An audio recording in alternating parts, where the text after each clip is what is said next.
Nous avons prévu à l'heure actuelle 3 enregistrements. Un premier, donc, aujourd'hui consacré aux ambassadeurs de Hans Holbein, sur lequel nous revenons dans un instant.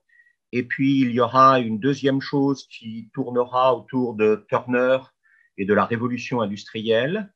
Et puis, nous terminerons avec une prise de risque un peu forte en nous orientant vers l'art contemporain et en particulier Mark Rothko, ce très grand peintre américain qui invite au regard et au décryptage. Nous essaierons de voir ce que nous pouvons faire à partir de ça.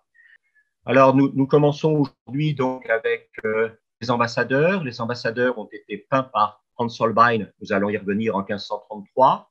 Hans Holbein, il s'agit bien sûr de Hans Holbein le jeune.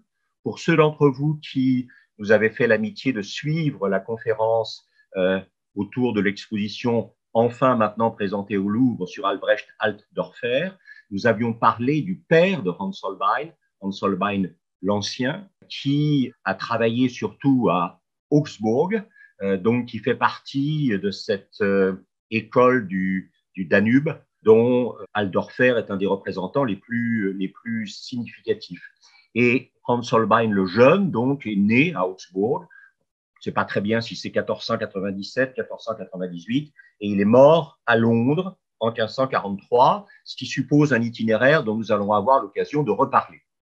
Alors, le tableau que vous voyez ici est connu aujourd'hui sous le nom des ambassadeurs, et c'est un tableau, évidemment, qui a été réalisé par Holbein à Londres en 1533.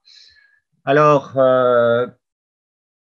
Holbein, on va y revenir, est à Londres pour des raisons que je vais expliquer. Et les deux personnages que nous voyons là sont en fait deux Français. Brièvement, mais ce n'est pas le plus important, il faut savoir que ce tableau appartenait donc à la famille de Dinteville, D-I-N-T-E-V-I-2-L-E, nous allons en reparler, et Jean de Dinteville est probablement, tous les critiques ne sont pas d'accord, mais Jean de Dinteville est probablement le commanditaire du tableau, c'est lui qui est à gauche, là, en face de nous, et qui nous regarde.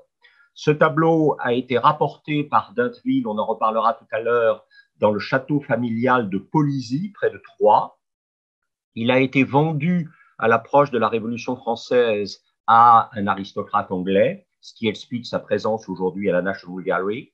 Et jusqu'à la fin du 19e siècle, et aux travaux d'une érudite britannique qui s'appelait Mary Hervey, on a perdu complètement l'identité des deux personnages. Mais vous allez voir, on a pu la reconstituer et ça va faire une partie de l'objet de notre regard sur le tableau.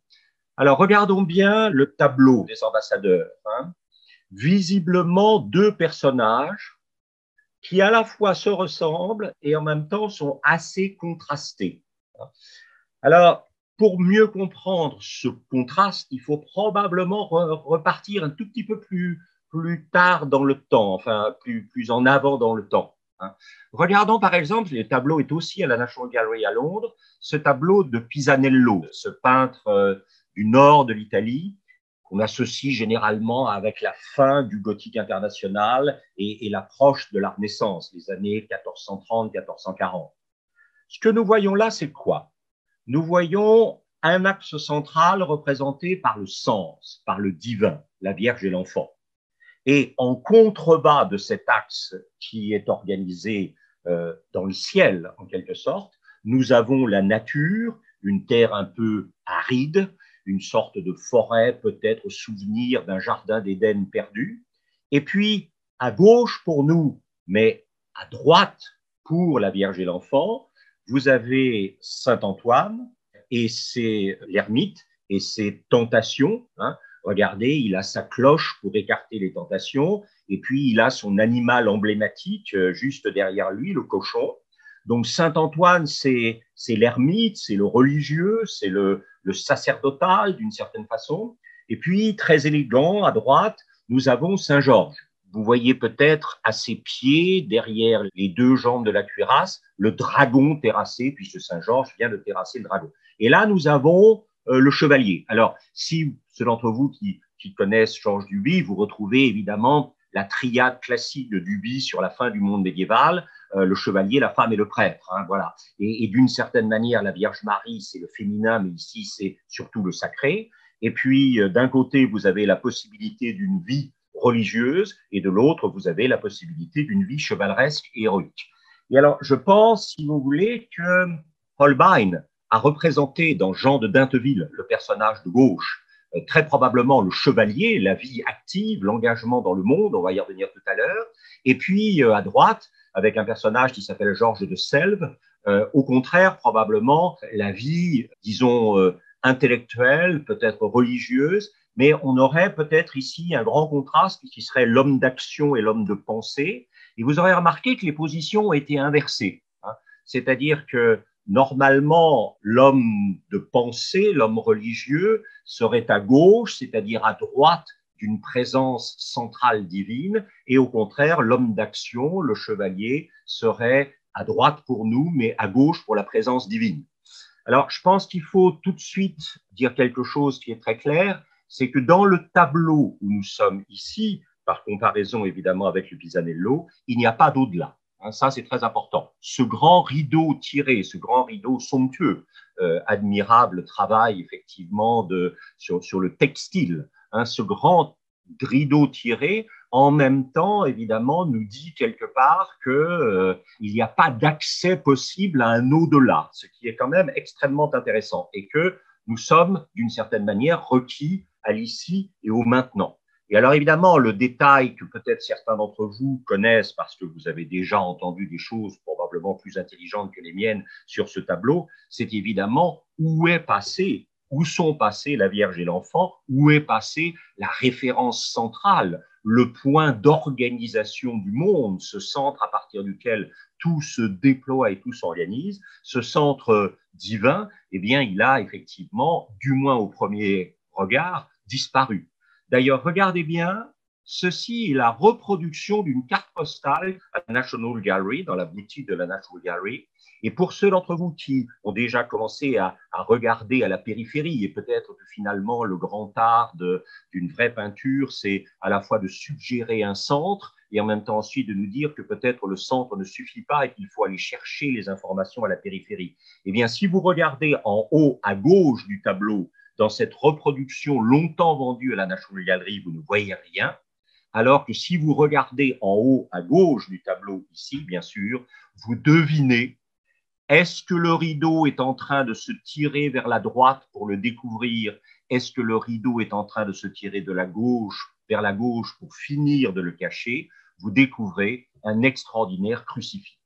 Et donc, la figure normalement organisatrice du sens, cette figure qui devrait être au centre du tableau, comme nous l'avons vu tout à l'heure chez Pisanello, cette figure, elle est reportée de façon absolument vertigineuse à la périphérie, en haut à gauche, comme si le divin était en train de subir une éclipse et comme si la source traditionnelle du sens du monde avait disparu, ce qui pourrait expliquer pourquoi les positions, le religieux à gauche pour nous, à droite du divin, l'action chevaleresque à droite pour nous, à gauche du divin, c'est comme si d'une certaine manière, la disparition du divin permettait la remise d'une autre manière d'organiser le monde.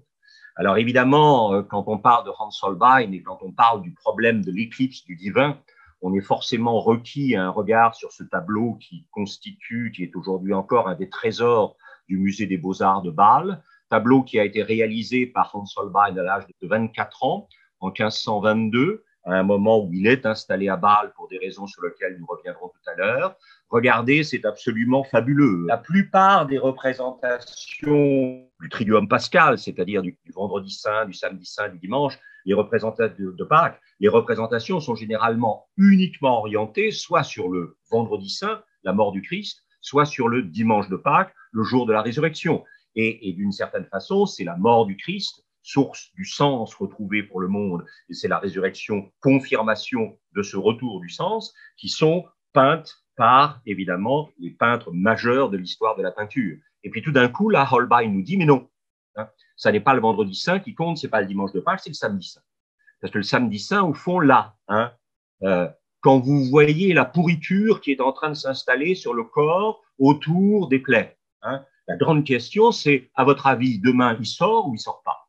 Et vous sentez qu'il y a une demande de la part de Holbein vis-à-vis du spectateur de dire, mais au fond, voilà, est-ce que je crois que ce cadavre en train de pourrir, c'est celui qui demain sortira et qui renouvellera d'une certaine manière le sens du monde?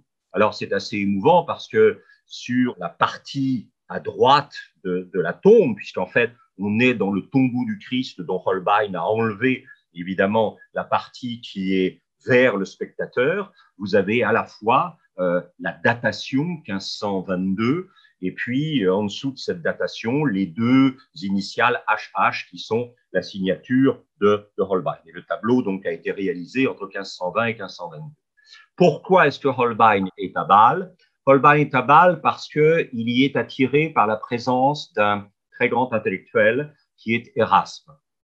Holbein est quelqu'un qui est convaincu que la peinture, c'est pas simplement de l'esthétique, c'est pas du joli au sens un peu plat du monde, mais que l'image, c'est un moyen de se poser la question du sens, hein, et que on ne peint pas simplement pour faire du joli, du décoratif, mais on peint pour se poser des questions essentielles. Hein. J'avais cité dans notre conférence sur Bacon il y a 2 ou 3 ans la phrase extraordinaire de Bacon, Why paint it if you can write it? Pourquoi le peindre si vous pouvez l'écrire?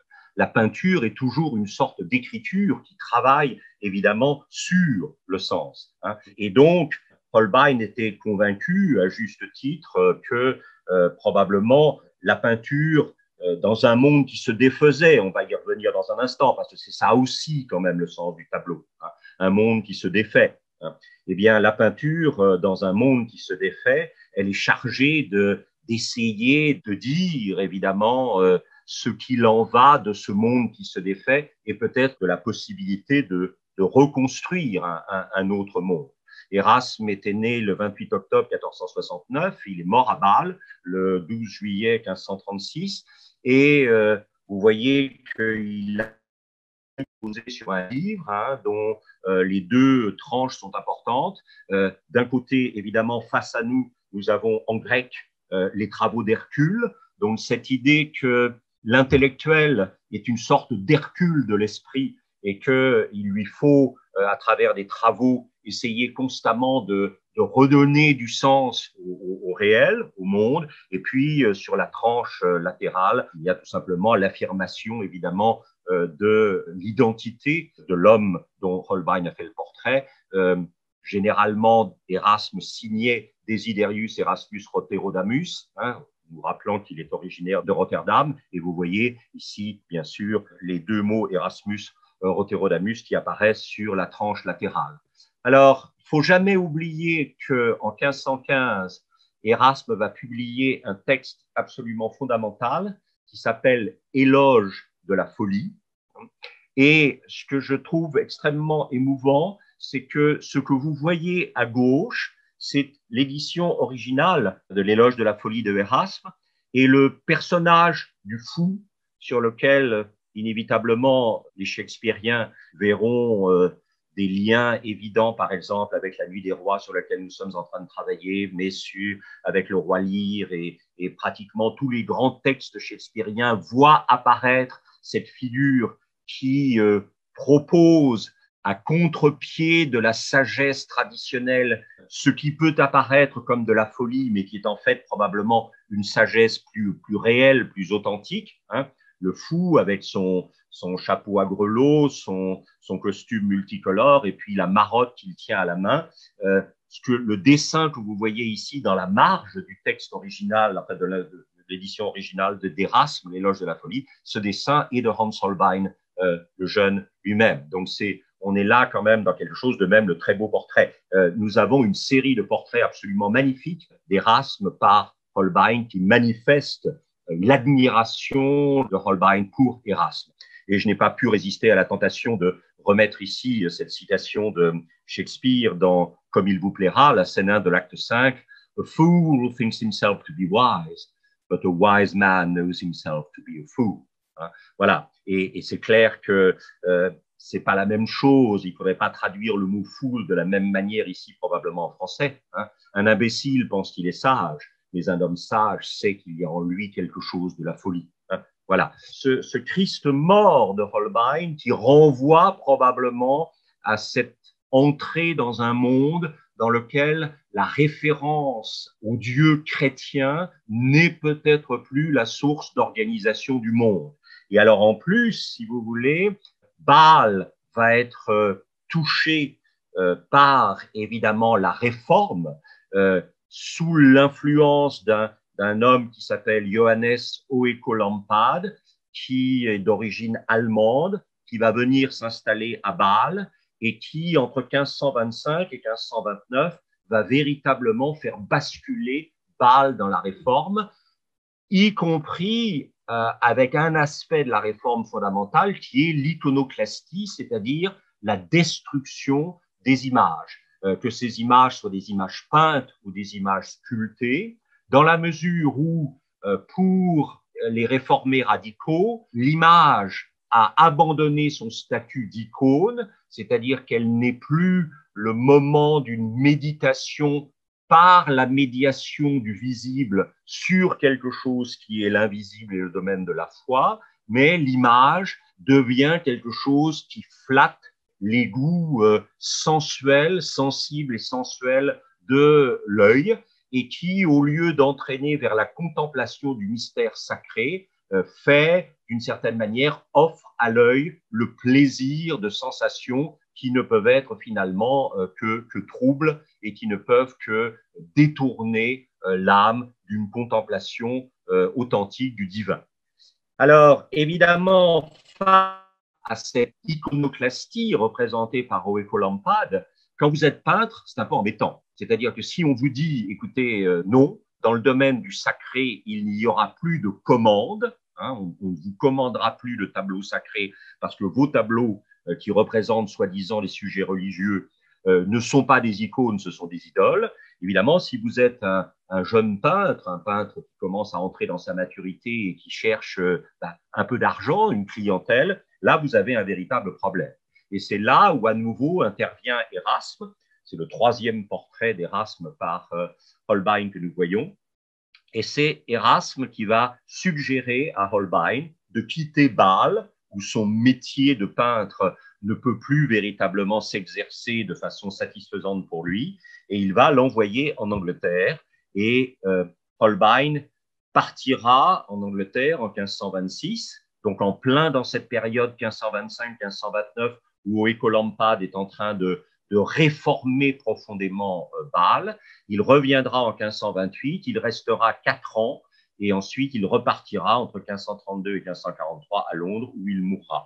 Je n'ai pas le temps de m'attarder maintenant sur les problèmes qui ont été soulevés par un certain nombre de critiques et de biographes de Holbein sur évidemment la relation entre Holbein, son épouse et ses enfants qui sont restés à Bâle. Tout ça est évidemment assez complexe. Alors, pourquoi est-ce que Erasme envoie Holbein à Londres?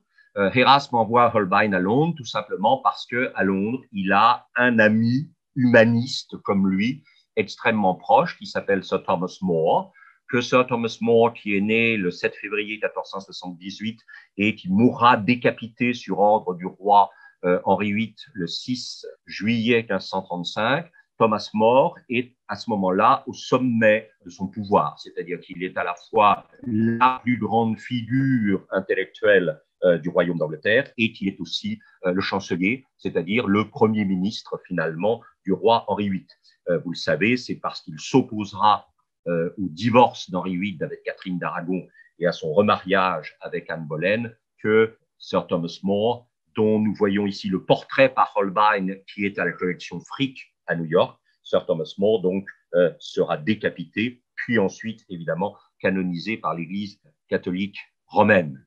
Alors More, c'est quelqu'un qui est l'auteur bien sûr de l'utopie, hein, cette espèce de tentative d'esquisser la construction d'un monde fondé sur la quête du bonheur. Alors, vous le savez, bon, utopie, en grec, le U peut être privatif, c'est un lieu qui n'existe pas, qui est un lieu sans lieu, ou alors on peut parler de eutopia, c'est-à-dire effectivement le lieu du bonheur. Les deux œuvres, l'éloge de la folie d'Érasme et l'utopie de More, sont deux œuvres qui sont des œuvres qui parlent d'une critique du réel, c'est-à-dire du désir de donner à voir les difficultés, les problèmes de leur société contemporaine et l'espoir de créer une société nouvelle. Alors, si nous revenons évidemment sur les ambassadeurs que Holbein va réaliser lors de au début pratiquement de son deuxième séjour, celui-là définitif à Londres, nous avons évidemment le personnage de gauche qui s'appelle Jean de Dinteville, qui est né en 1504 et qui mourra en 1555-1557. C'est très clair que le titre tableau à l'heure actuelle, qui n'est probablement pas le titre qui a été donné par Holbein, qui s'appelle Les Ambassadeurs, fait tout simplement allusion au fait que Jean de Dinteville était ambassadeur du roi très chrétien, François Ier, auprès de Sa Majesté britannique, c'est-à-dire évidemment le roi Henri VIII. Et vous avez en bas à droite un portrait de Jean de Dinteville par Clouet, qui est au musée de Chantilly et qui montre donc que le personnage était un personnage qui avait un statut relativement important à la cour de France, en particulier dans les services diplomatiques de la cour de France. On retrouve, ça je ne suis pas sûr, mais un certain nombre de critiques pensent que ce portrait d'un homme aux luttes, et je vous demande de vous souvenir du lutte avec les partitions, ce portrait d'un homme aux luttes avec les partitions devant ce grand rideau qui dissimule à nouveau la perspective de l'au-delà, serait un autre portrait de Jean de Dinteville par Hans Holbein le Jeune, portrait qui est aujourd'hui conservé à la Gemäldegalerie à Berlin. On sait que le portrait de droite, ici, représente effectivement Jean de Dinteville dans le rôle de Saint-Georges, représenté par le primatis. Alors le primatis, évidemment, c'est la grande première école de Fontainebleau. Et on voit bien que Jean de Dinteville, qui peut se faire peindre par le primatis, qui est en train de travailler à Fontainebleau pour la cour de France, c'est quelqu'un qui a un statut suffisamment important, on en reparlera dans un instant, pour pouvoir commanditer son portrait par l'un des artistes au service, effectivement, du grand projet royal de Fontainebleau. Et j'ai mis à gauche un portrait par Corneille de Lion qui représente Anne de Montmorency. Anne de Montmorency, c'est le grand favori de François Ier, qui va tomber en disgrâce et qui sera ensuite restauré dans sa position en particulier de connétable de France, c'est-à-dire de commandant de tout le système militaire français de l'époque, par Henri II. On peut dire que Jean de Dinteville fait partie de ce qu'on peut appeler historiquement le clan des Montmorency. Et ça, c'est un tableau extrêmement intéressant qui est conservé au Metropolitan Museum à New York aujourd'hui et qui traduit probablement, en même temps que le début du déclin de la faveur de Montmorency auprès de François Ier, des problèmes dans la situation de la famille des Dinteville à la cour de France. Vous avez au premier plan, à gauche, dit-on, une représentation de Pharaon, qui serait ici François Ier dans le rôle de Pharaon. Vous avez ensuite sur la droite, alors vous le savez, c'est l'histoire de Aaron et de Moïse, qui essaie d'obtenir le droit pour le peuple hébreu de quitter l'Égypte où il est en esclavage. François Ier à gauche, Jean de Dinteville dans le rôle de Moïse, avec les deux fameuses cornes d'or, puisque vous savez qu'une émendation textuelle a fait que dans le texte en latin, on nous dit non pas que le visage de Moïse rayonnait, mais que le visage de Moïse avait deux cornes, de cornua esset à cornuta esset. Voilà.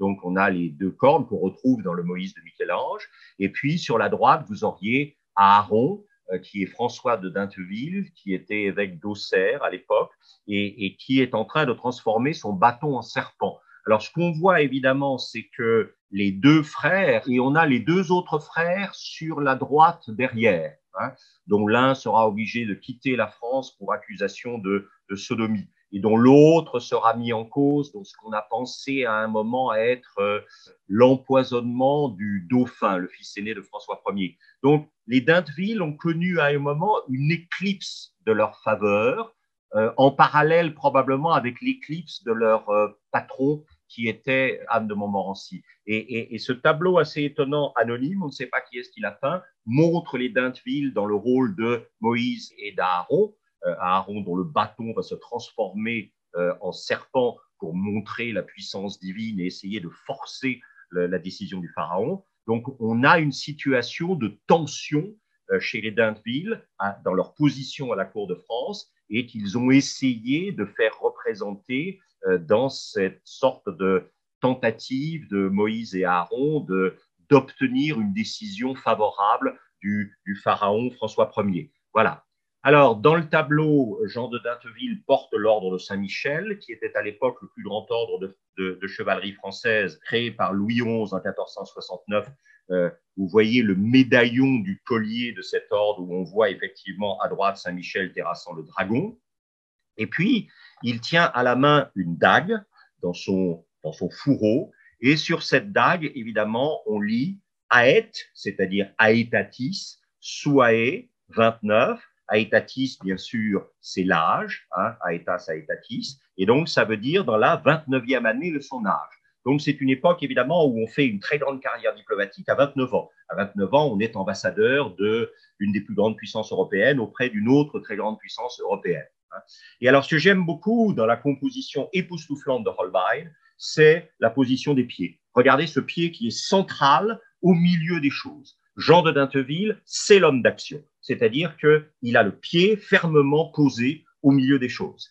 Et c'est ça qui est extraordinaire quand on revisualise la composition du tableau et en particulier le sol qui est représenté dans le tableau sur lequel nous reviendrons tout à l'heure. Vous voyez que si à gauche nous avons un homme d'action, eh bien le pied est posé fermement au centre des choses. Si à droite nous avons un homme de pensée et de réflexion, alors le pied est en tangence avec la réalité. Comme si la pensée, c'était de prendre un peu de distance avec la réalité pour mieux finalement l'analyser et la comprendre. Et là, on a vraiment cette opposition assez nette. Regardez, je pense que Holbein veut probablement nous montrer à la fois deux personnes différentes, Jean de Dinteville à gauche, Georges de Selve à droite, et en même temps, évidemment, il s'agit peut-être de deux aspects de l'humain, l'aspect action et l'aspect méditation ou pensée. Regardez évidemment les couleurs et le vêtement ouvert. On sent que finalement, Jean de Dinteville est quelqu'un qui est finalement dans l'ouverture et dans la pénétration du monde et dans le désir d'entrer en relation avec le monde et d'y laisser sa marque, la couleur rouge, le vêtement ouvert, le pied encore une fois au centre des choses. Alors si vous regardez Georges de Selve à droite, c'est très clair que la manière dont le manteau est ramené vers effectivement recouvre le vêtement et suggère finalement je ne dirais pas le repli sur soi, mais le ressaisissement, le creusement intérieur. Hein. Le personnage n'est pas un personnage dans l'action, le personnage est un personnage dans le ressaisissement probablement. Hein. Voilà.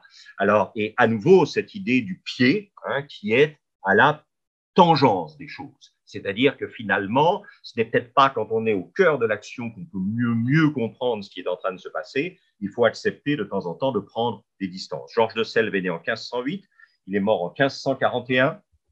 Et l'origine de la fortune de Georges de Selve, c'est dans le règne de François Ier, c'est-à-dire la bataille de Pavie, le 24 février 1525, qui donnera lieu à cette fameuse lettre que tout le monde connaissait dans le temps de François Ier à sa mère Louise de Savoie, tout est perdu, madame, fort l'honneur. Effectivement, François Ier va perdre la bataille de Pavie, peut-être parce que cette victoire extraordinaire de Marignan, alors qu'il venait d'accéder au trône de France et qui a légitimé finalement cette accession, la victoire de Marignan l'a peut-être installé dans une sorte d'hubris, et cette hubris a dû se payer d'une némésis, d'une vengeance du réel, d'une certaine manière, qui est la déconfiture de Pavie et le fait que François Ier donc, va être fait prisonnier, comme on le voit ici, sur une tapisserie dont le carton a été réalisé par le peintre flamand Bernard van Orley. Et vous voyez ici François Ier tombé de son cheval, enfin son cheval tué sous lui, et François Ier qui va être effectivement fait prisonnier par les troupes de Charles Quint.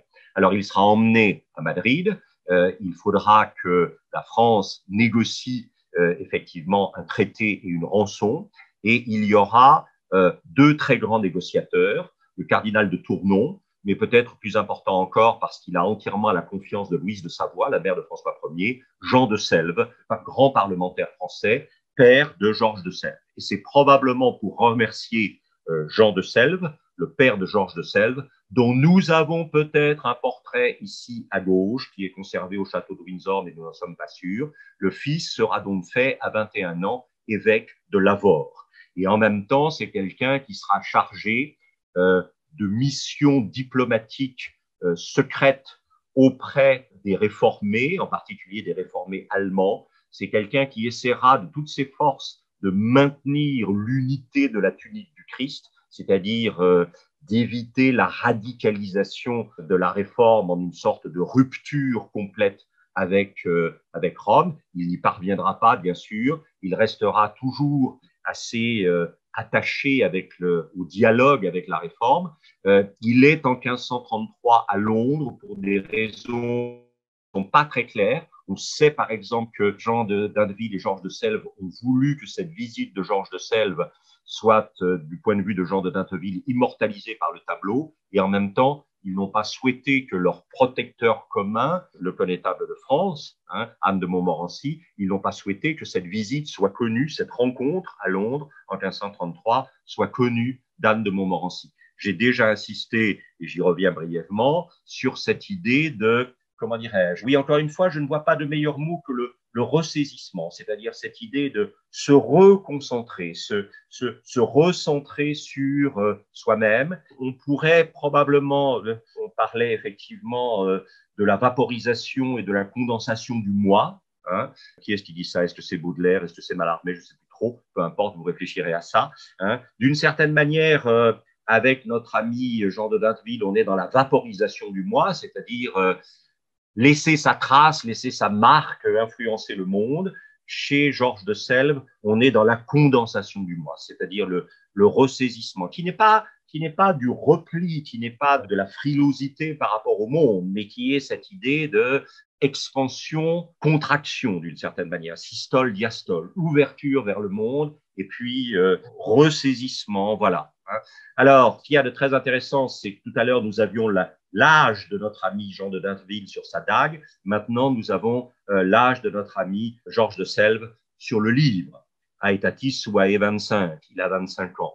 Et vous voyez que d'une certaine façon, la composition est très intéressante, puisque le coude de Jean de Dinteville est posé directement sur la table, hein, alors que chez Georges de Selve, le coude est posé sur le livre, comme si finalement, d'un côté, vous aviez un rapport direct aux choses, au monde, et puis de l'autre côté, vous avez un rapport qui va passer par le livre, par la réflexion, par la verbalisation, par la mise en mots, par le raisonnement, voilà. Hein, ça, je crois que c'est quand même extrêmement important. Georges de Selve tient à la main ses gants, hein, corps public, corps privé, hein, là aussi. La main, c'est l'identité, le corps privé. Les gants, c'est le corps public, le rôle. Hein, et de la gestion du rapport entre corps public et corps privé, entre identité et rôle, dépend évidemment la légitimité d'une présence au réel. Alors, la table que nous venons de voir et qui va être maintenant l'objet de notre attention pendant un certain temps, un certain nombre de critiques ont justement signalé qu'elle représente peut-être, de manière discrète mais essentielle, ce qu'on appelait à l'époque les 7 arts libéraux.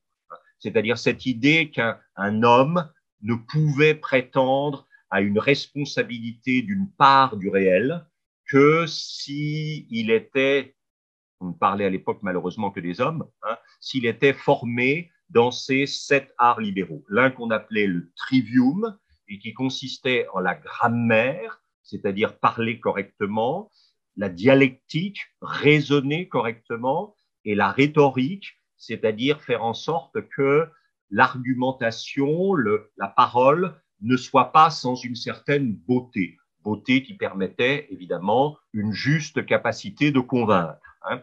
Et puis de l'autre côté, il y avait évidemment le quadrivium avec l'arithmétique, hein, qui permettait d'entrer dans les nombres, la géométrie qui permettait effectivement d'entrer dans les formes, l'astronomie qui permettait de comprendre le fonctionnement du monde dans lequel l'homme était, et la musique qui, d'une certaine manière, est au domaine scientifique, ce que la rhétorique est au domaine littéraire, c'est-à-dire évidemment la célébration de l'harmonie et de la beauté.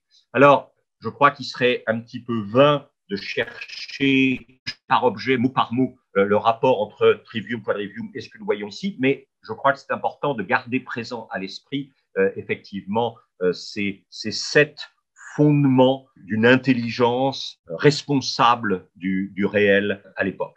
Alors, évidemment, ce qu'il y a de très troublant ici, c'est que dans ces tapis, qui sont probablement des tapis anatoliens qu'on retrouve par exemple chez Lorenzo Lotto, hein, et qui suggèrent un ailleurs. C'est-à-dire, vous vous souvenez tout à l'heure, le rideau fermé semblait nous dire qu'il n'y avait pas d'au-delà, mais le tapis, lui, nous parle d'un ailleurs, alors qu'il n'est pas un au-delà, mais qui est un autre moment du monde dont probablement nous n'avons pas trop conscience, mais nous devrions en avoir conscience parce que sinon nous allons effectivement nous imaginer que nous sommes le seul lieu du monde qui fasse sens, et alors que c'est dans la relation entre les différents lieux du monde que finalement le sens se construit. Alors tout d'abord, je crois qu'il faut bien regarder les dessins. Hein. N'oubliez pas, très probablement, Holbein n'a pas pris n'importe quel tapis et ne l'a pas mis là par hasard. Et peut-être d'ailleurs que le tapis n'existait pas. Peut-être est-ce que c'est Holbein qui a composé le tapis et qui y a disposé effectivement des choses assez étonnantes. Puisque d'un côté, vous le voyez, nous avons une prolifération de la svastika, hein, qui a connu un sort malheureux avec évidemment le nazisme, mais qui, en particulier en Inde, est généralement une figure associée avec l'éternel retour, c'est-à-dire une sorte de complexité du temps qui fait que l'homme n'apparaît véritablement que quelque chose de très fragmentaire, de très momentané dans un déroulement du temps qu'il ne maîtrise pas et qui lui échappe et qui est caractérisé par. Et puis, si vous regardez attentivement sa main gauche, il y a quand même une chose très étonnante dans le dessin du tapis, qui est le symbole qu'on utilise généralement en mathématiques pour représenter l'infini, ce qu'on appelle la courbe de Lemniscat. Alors, à l'époque, la courbe de Lemniscat n'était pas officiellement reconnue par tout le monde scientifique européen comme la représentation de l'infini, mais il y avait un certain nombre, effectivement, de scientifiques européens qui utilisaient la courbe de Lemniscat pour, effectivement, représenter l'infini. Donc, que ça soit au niveau de la svastika, l'éternel retour, que ça soit au niveau de l'infini, la grande question, au fond, c'est que sommes-nous, fragments du temps et de l'espace? Quel est notre rapport entre nous, créatures éminemment fragmentaires du temps et de l'espace, et la totalité? Est-ce que alors, il y a presque des intuitions pré-pascaliennes là-dedans, cette idée d'un homme qui, tout d'un coup, se pose la question de savoir s'il est vraiment le centre de l'histoire, s'il est vraiment le centre de l'espace. On va y revenir dans un instant. Voilà. Alors, nous avons une prolifération d'instruments de mesure. Hein. Alors, oui, pardon. D'abord, commençons peut-être par ce qui est là sur la gauche, hein, c'est-à-dire ce qu'on va appeler un globe céleste. Hein. Dans ce globe céleste qui est censé représenter les constellations, hein, vous avez d'évidence la juxtaposition non hasardeuse de deux oiseaux, hein, de constellations, puisque vous voyez les étoiles, hein, mais ces constellations dessinent des formes qui sont utilisées pour les nommer. Et nous avons là un coq gaulois et un aigle ou un vautour habsbourgeois. Donc, incontestablement, nous savons bien sûr, l'entrevue du temps du Rador, que le grand rêve de François Ier, c'est de se faire d'Henri VIII contre l'ennemi essentiel, c'est-à-dire bien sûr Charles Quint. Et très probablement dans ce globe céleste, on trouve la trace de ce qui fait partie de la mission diplomatique de Jean de Dinteville à Londres, c'est-à-dire tenter constamment de renforcer une hypothétique alliance avec la Grande-Bretagne contre effectivement l'Empire habsbourgeois. Et puis, il y a un certain nombre d'instruments de mesure. Hein, j'en isole 3 parce que ce sont les 3 les plus visibles. Le premier, bien sûr, c'est un cadran qui va permettre de mesurer la position des planètes et à partir de cela, de se situer à la surface du globe. Alors, un cadran solaire cylindrique qui permet de définir la date. Alors, il n'y a pas un accord absolu, je le dis tout de suite, entre tous les critiques, mais la majorité des critiques pensent que la date qui est indiquée par le cadran solaire cylindrique ici serait le 11 avril 1533. Et le 11 avril 1533, nous le savons, c'est le jour du vendredi saint, c'est-à-dire c'est le jour de la mort de Dieu. Et ça, c'est probablement pas tout à fait par hasard, on y revient. Et puis un cadran polyédrique dont une face semble indiquer 9h30 et l'autre face 10h10. Et alors, vous voyez qu'en fait, il s'agit d'un cadran polyédrique. C'est un cadran généralement en bois peint dans lequel vous insérez des onglets en métal et en fonction de l'ombre portée par la lumière du soleil grâce à l'onglet en métal sur la surface du cadran, vous pouvez déterminer l'heure. Alors, ces trois objets, eh bien, regardez bien. Regardez bien en particulier le cadran polyédrique. Ce cadran polyédrique, le voilà dans les mains de quelqu'un. Alors, qui est ce quelqu'un? Ce cadran polyédrique dans les mains de quelqu'un, ce quelqu'un, c'est Nicolas Kratzer. Et Nicolas Kratzer, le portrait est, comme par hasard, par Holbein, et ce portrait est aujourd'hui au Louvre. Si vous allez aujourd'hui au Louvre, vous verrez ce portrait. Et qu'est-ce que nous voyons? Nous voyons un personnage d'origine allemande, né en 1487, qui mourra probablement après 1550, et qui occupe une position stratégique essentielle à la cour du roi Henri VIII, puisqu'il est l'astrologue astronome du roi Henri VIII. Et ça, la conjonction des deux fonctions, astrologue-astronome, est extrêmement importante, puisque d'une certaine façon, l'astrologie, c'est ce qui regarde vers le passé, cette idée que les mouvements des planètes pourraient avoir une influence sur les vies individuelles des hommes sur la Terre. Et puis l'astronomie, c'est le passage évidemment vers la science qui ne s'intéresse pas à des rapports complètement hypothétiques et fallacieux entre l'organisation du monde et les destins individuels, mais qui se passionne tout simplement pour l'organisation du monde. Et on voit que ce cadran polyédrique est en train d'être préparé par Nicolas Kratzer pour probablement la mesure du temps. Alors, il y a un élément fondamental pour nous, c'est qu'on sait que Kratzer était un ami et correspondant de Nicolas Copernic. Quand Copernic a commencé à penser que ses théories sur l'héliocentrisme, c'est-à-dire la centralité du Soleil dans la réalité du monde, que ces théories sur l'héliocentrisme allaient lui valoir des ennuis, bien qu'il soit prêtre polonais, avec l'Inquisition, Nicolas Copernic a écrit un petit résumé de sa théorie qu'il a envoyé dans les cours qui avaient basculé dans la Réforme, en se disant si par hasard je devais avoir de gros ennuis, je pourrais peut-être me réfugier dans les cours qui ont basculé dans la Réforme.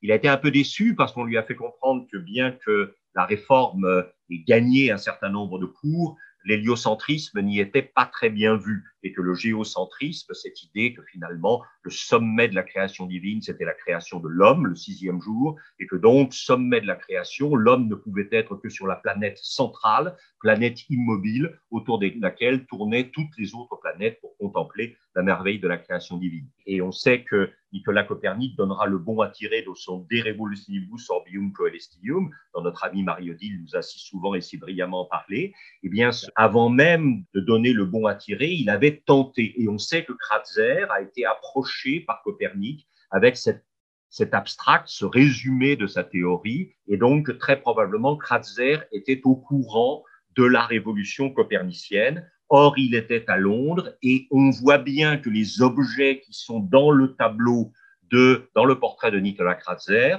sont les objets, regardez par exemple ce petit cadran qui apparaît en haut dans le portrait de Nicolas Kratzer et qui réapparaît en bas dans les ambassadeurs de Holbein. Et que si vous regardez les instruments de mesure qui sont derrière Nicolas Kratzer sur une étagère en haut à gauche du tableau, ce sont exactement les mêmes à gauche dans le portrait de Kratzer que nous retrouvons à droite dans les ambassadeurs. Ce qui veut dire peut-être qu'un des axes de lecture du tableau, c'est cette idée d'un monde dont l'organisation traditionnelle, géocentrique, est en train de se défaire. Le centre du monde, ça n'est plus la Terre, ça n'est plus l'homme, c'est le Soleil. Et la Terre est une planète qui tourne autour du Soleil, pendant qu'autour d'elle tourne effectivement son satellite, la Lune. Alors, si on s'en va vers le bas, l'étagère du bas, je ne suis pas sûr que l'étagère vienne d'ailleurs que de chez Ikea. On a dû, à la dernière minute, Jean de Dinteville le commanditaire, peut-être Georges de Selve et Holbein, ont dû se dire il nous faut quelque chose pour mettre des objets qui disent le sens. Et encore une fois, ce n'est pas une peinture qui cherche à être belle, même si elle est parfaite au point de vue technique. C'est une peinture qui cherche à dire quelque chose. Hein. Et il faut vite trouver une table sur laquelle on puisse mettre des choses, le tapis, les instruments de mesure, le globe, voilà. Et alors, en dessous, vous avez évidemment d'autres choses, la musique, par exemple, ici, qui renvoie évidemment au quadrivium dont nous parlions tout à l'heure. Alors, si en haut, nous avions évidemment une sphère céleste, hein, en bas, nous avons une sphère terrestre.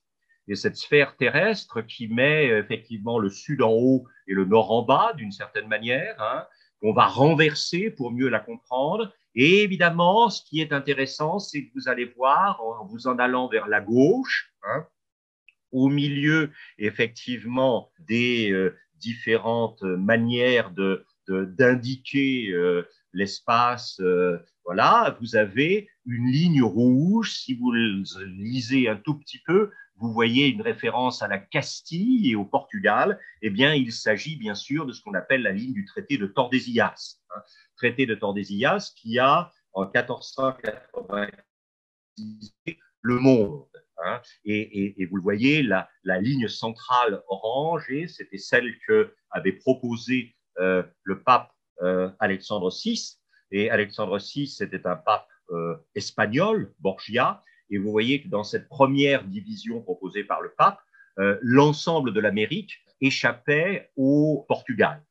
Un certain nombre d'historiens pensent que même si la découverte du Brésil par le Portugal ne sera officielle qu'à la fin du XVe siècle, il y avait probablement des marins portugais qui avaient repéré le Brésil et que donc le Portugal est intervenu pour dire que ce partage du monde était trop favorable à l'Espagne, dont le pape Alexandre VI était originaire, et donc on a finalement déplacé la ligne légèrement vers l'ouest de manière à ce que le Portugal puisse avoir un point d'impact sur le continent sud-américain, sur la partie sud du continent américain, qui deviendra le Brésil. Et alors, j'insiste là-dessus encore une fois, là, à ce moment-là, je n'ai pas le temps malheureusement de m'attarder sur la Nouvelle-France et tout ça, mais à ce moment-là, évidemment, la France et la Grande-Bretagne se trouvent d'une certaine manière marginalisées par rapport à l'expansion de l'Espagne et du Portugal. L'Espagne et le Portugal sont les premières à d'une certaine manière, s'approprier le nouveau monde, et la Grande-Bretagne et la France courent derrière.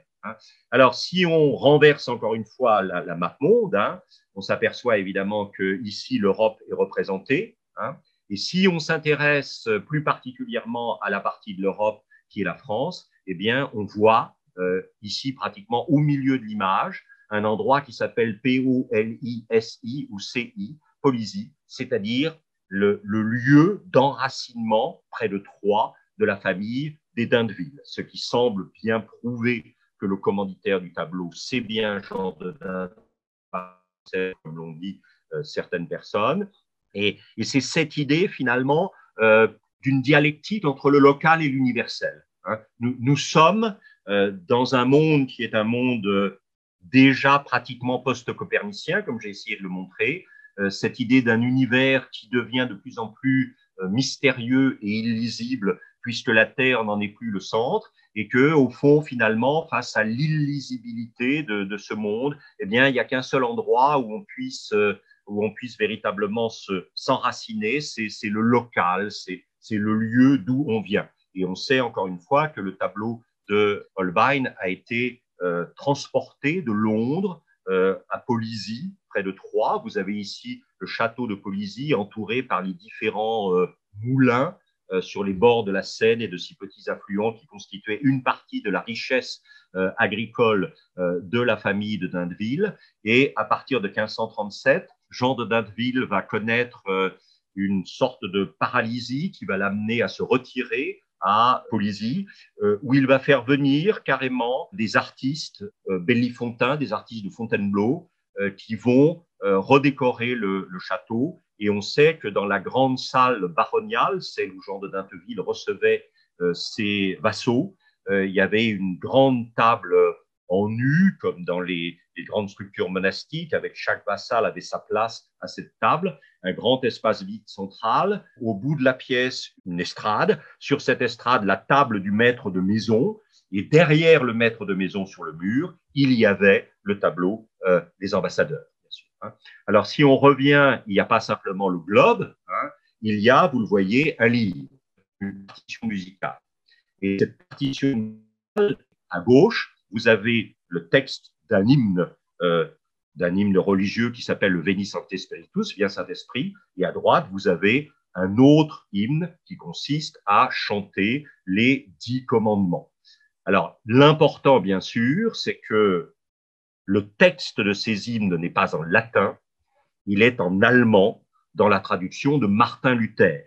Et là, vous voyez que progressivement, on est en train de mettre en place une vision du monde qui est une vision du monde éclatée. Hein. C'est-à-dire que d'un côté, non, la Terre n'est plus le centre du monde.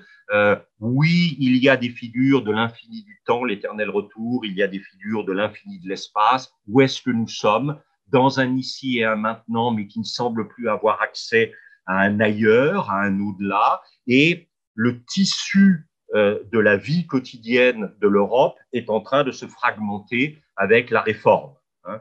Et alors, c'est très curieux parce que je reviens sur cette image du pavement sur lequel les deux personnages, Jean de Watteville et Georges de Selve, ont été placés par Hans Holbein. Ce pavement, en fait, c'est le pavement du chœur de Westminster Abbey.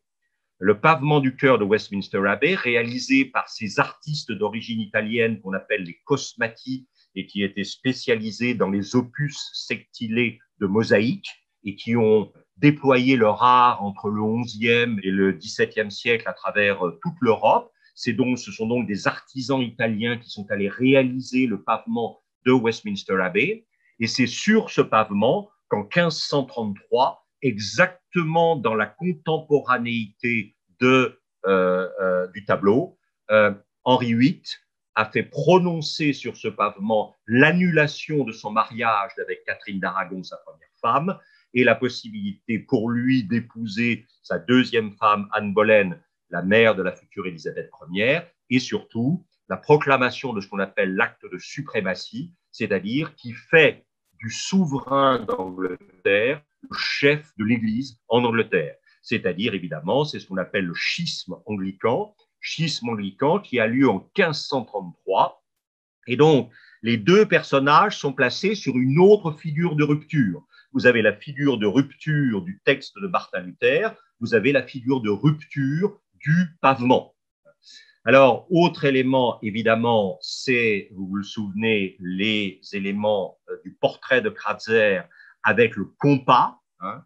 N'oubliez pas que le compas joue un rôle extrêmement important. Vous le voyez ici à droite, derrière le texte de Martin Luther, le texte en allemand du Veni Sancte Spiritus de Martin Luther. Vous avez un compas. Or, ce compas, il joue un rôle essentiel dans une gravure dont on sait que Holbein la connaissait et qu'il l'admirait profondément. Cette gravure, c'est le Mélancolia, bien sûr, de Albrecht Dürer. Hein. Gravure qui présente une figure de la mélancolie, c'est-à-dire le visage reposant sur le poignet fermé dans une sorte de manifestation d'interrogation et de doute sur la validité de la connaissance humaine, sur la validité de la présence humaine. Et vous avez remarqué qu'au-dessus de cette figure allégorique de la mélancolie, où vous avez l'écoulement inexorable du temps avec le sablier, vous avez ce qu'on appelle un carré magique, dont, quelle que soit la manière dont vous additionnez les chiffres, verticalement, horizontalement, chaque colonne en diagonale, vous tombez toujours sur 34, comme si finalement, la connaissance vous enfermait à l'intérieur de quelque chose auquel il vous était impossible d'échapper. Et puis, il y a bien sûr le livre. Hein. Alors ça, c'est absolument magnifique puisque, encore une fois, Mary Harvey, dont nous avons parlé tout à l'heure, est quelqu'un qui a retrouvé à la fois le livre et la page à laquelle il est ouvert. Ce livre a été écrit en 1527, 6 ans avant le tableau, par Petrus Appianus, arithmétique commerciale. Hein. Petrus Appianus, c'est aussi le créateur de l'instrument de mesure astronomique qui s'appelle le torquet, qui est placé à droite sur l'étagère supérieure du meuble sur lequel sont placés tous les objets dont nous parlons depuis tout un moment maintenant.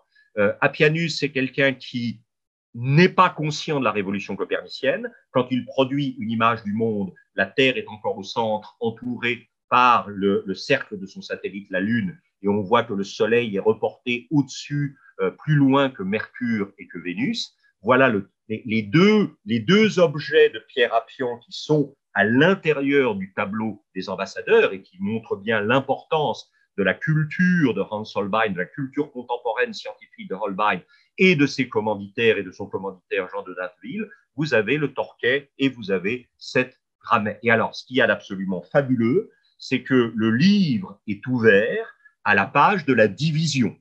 Et donc là, que vous le vouliez ou non, vous avez cette idée d'un monde à travers le pavement de Westminster Abbey et le schisme anglican, à travers le texte allemand du Veni Sancte Spiritus et des 10 commandements de Luther. On vous dit, attention, le monde est en train de se défaire. Notre monde est en train de se défaire.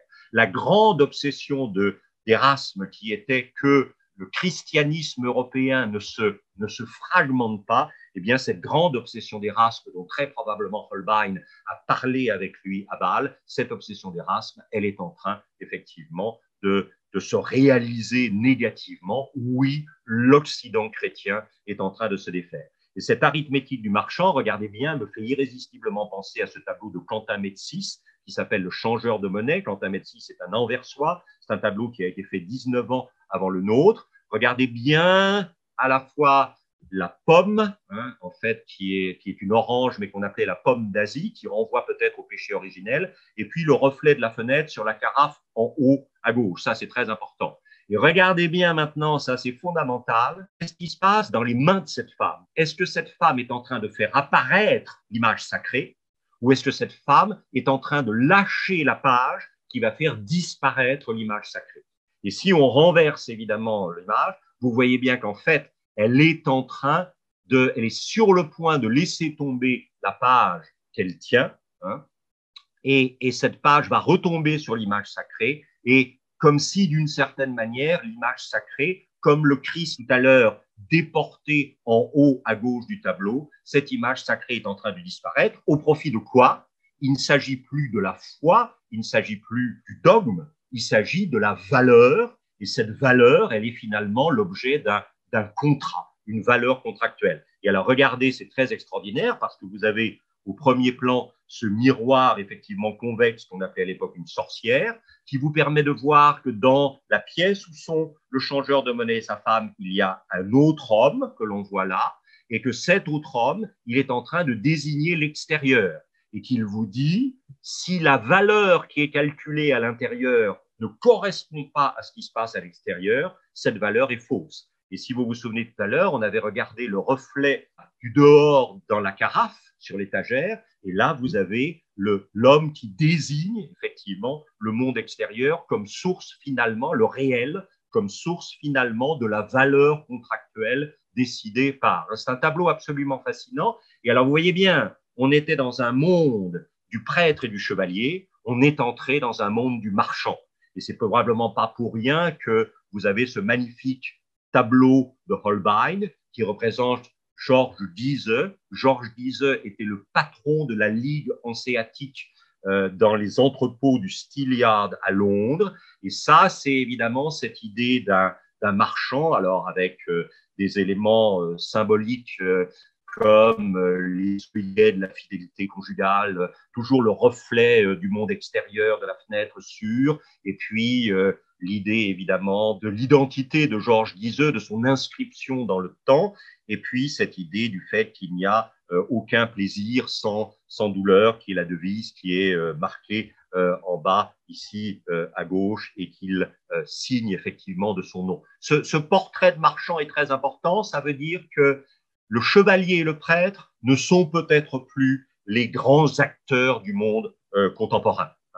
Alors, dans l'étui des flûtes sur la droite en bas, et là nous sommes dans la musique, vous aviez normalement la place de 5 flûtes, vous n'en avez que 4. Donc cette idée d'un manque, cette idée d'une absence, cette idée d'une rupture de perfection et de totalité. Et puis alors vous avez le moment absolument sublime du luth. Hein. Alors, on sait que Albrecht Dürer, en 1525, avait fait une gravure sur la représentation perspectiviste du luth, et très probablement Holbein connaissait cette gravure, et c'est peut-être à cause de ça que le luth est présent ici. Mais si vous regardez le luth, évidemment, la découverte absolument fabuleuse, ça c'est totalement génial, c'est que une corde du luth est cassée.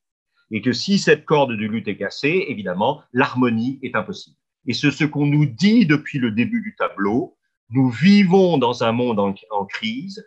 Tout ce que nous pensions être l'organisation signifiante et lisible de ce monde, tout ce que nous pensions savoir de ce monde, eh bien, c'est en train de se défaire.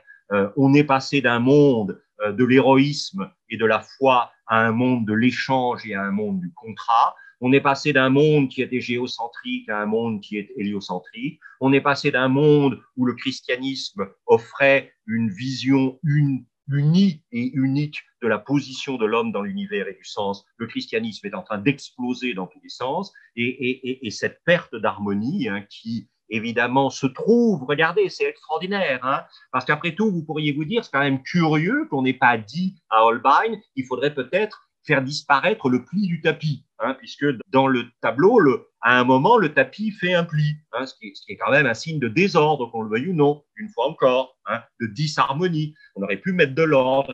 Le pli du tapis, il est situé exactement au-dessus, à la fois du texte de Luther et en même temps de la corde cassée du luth. Voilà. Je vous rappelle, pour ceux d'entre vous qui ont suivi le séminaire l'année dernière sur Shakespeare, sur Richard II, cette phrase extraordinaire de Richard dans sa prison, hein, keep time, garde la mesure.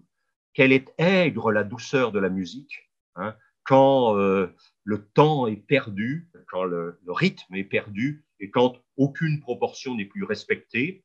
C'est ainsi dans la musique de la vie des hommes. J'ai gâché le temps et maintenant le temps me gaspille. Hein. Voilà, alors il faut terminer bien sûr avec l'objet auquel vous pensiez depuis le début, cette extraordinaire anamorphose, hein, dont au départ on ne sait pas trop ce qu'il faut faire. Hein. Est-ce que c'est un os de sèche ou est-ce que c'est, voilà, en fait, comme vous le savez probablement, c'est un crâne. Hein.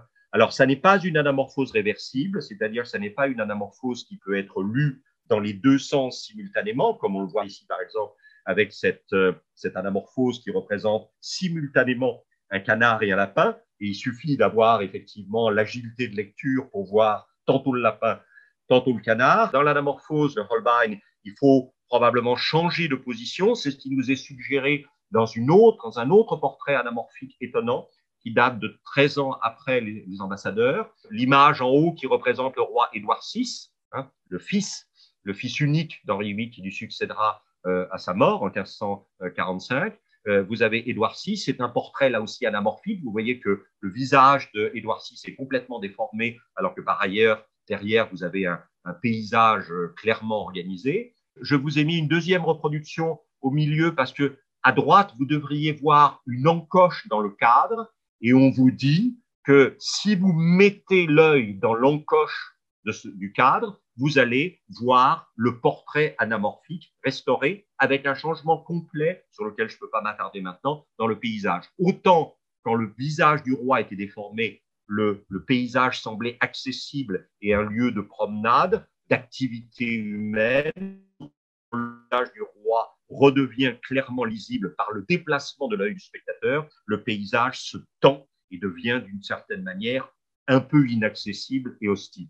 En tout cas, c'est cette idée que très probablement, nous sommes sortis d'un monde dans lequel il y a une vérité objective absolue et que nous ne pouvons espérer qu'un regard subjectif et décalé sur le réel, dont à la fois nous n'avons que cette manière de regarder et en même temps il ne faut pas faire un absolu parce qu'elle n'est pas finalement la seule. Alors, l'objet sur le sol des ambassadeurs, si vous vous mettez sur la droite et en contrebas du tableau, va se former en ce qu'il est vraiment, c'est-à-dire un crâne de mort, une vanité. Il s'agit tout simplement, et le tableau est parsemé de ces figures de mort et de vanité, le Christ mort en haut à gauche, la broche du chapeau de Jean de Dinteville qui représente un crâne de mort, hein, et puis bien sûr le crâne de mort sur le sol. Ce qui nous rappelle qu'entre 1524 et 1538, Hans Holbein a réalisé une danse macabre où toutes les différentes strates de la société sont représentées par Holbein dans une rencontre avec un squelette portant un crâne qui invite à méditer sur la mort. Si on regarde attentivement, encore une fois, le tableau, deux choses.